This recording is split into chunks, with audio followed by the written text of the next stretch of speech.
सावली असल्यावानी तुझी मला सायाग तर पुनवला येईल डोंगराला राहाया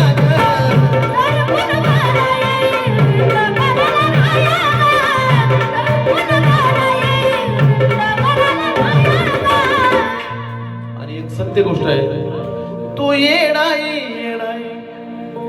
तू या चंदनाची आई, कंठातून तूच माझ्या गाती माये गाती.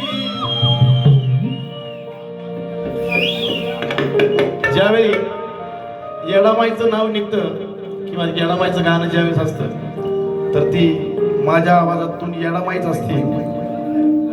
म्हणजे हा माझा मोठेपणा नाही बरं का. सर भोईनकर सर कुठे कंठातून गेली तीच, कंठातून तूच माझ्या गाती माये गाती. मग का अग येडा माई लांब लांब जाती अलेक राजा जीवाची लाईला